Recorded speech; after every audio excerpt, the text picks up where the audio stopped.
Here we are, Bob's Formula, restoring and painting,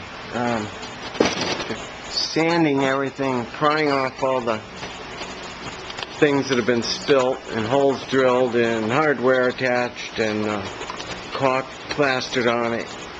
It's been sanded and cleaned, and two coats of epoxy primer. Going around with the light, finding little pinholes here and there, filling them with an acrylic putty.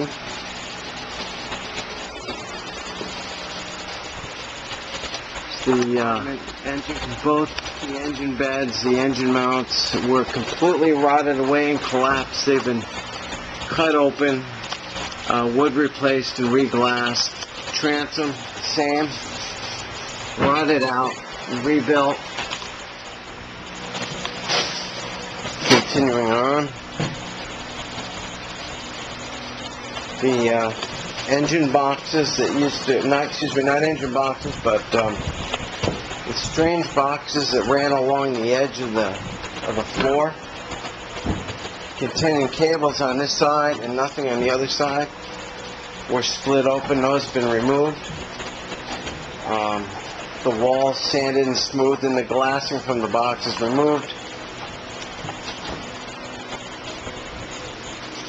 And an off-white color picked and gel coated throughout the engine compartment, transom, and sidewalls. Floor is either going to be repainted or coated in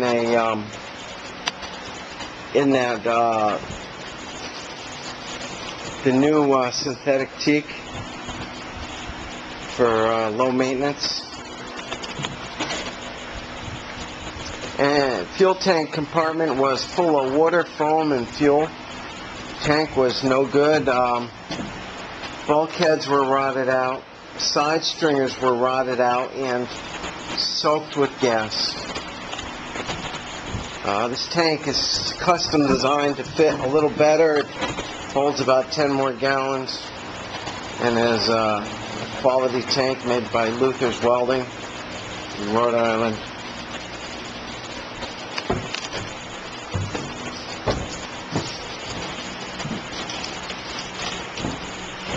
Console pods had some holes filled in, and this trim painstakingly removed.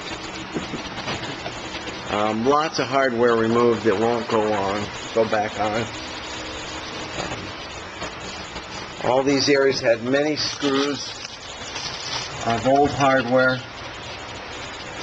These have all been filled and primed, caulk removed, scrubbed clean.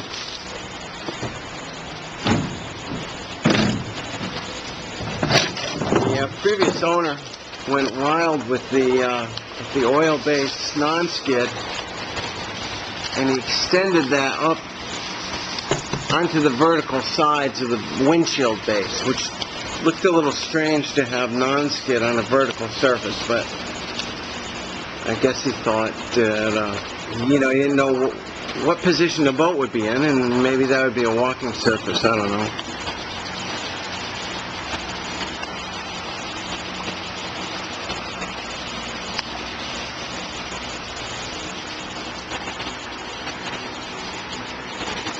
You don't realize the amount of work that goes into preparing for paint, and you don't see the problems until you put a high gloss urethane paint on it, and then you see all the little things you missed. So we try to find those now, going over carefully with a bright light, showing each tiny little pinhole or slight depression.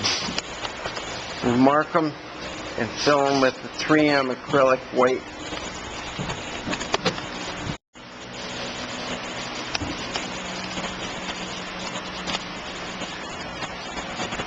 This boat's going to get Corinthia blue, dark blue all grip paint. That's why the hull's been primed with gray 545. Underneath it, it has a coat of all grip all quick is a good base coat, a high build primer, and this is kind of a finishing primer, and it's a better color. I have some more of this. I can see it's going to need another coat. It's where we fair these these various fills, we go through the primer. We need to have a consistent color.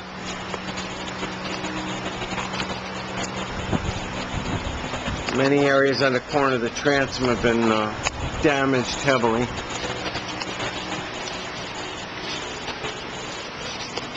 This boat's getting a new Mercruiser 5.7 with the Bravo drive.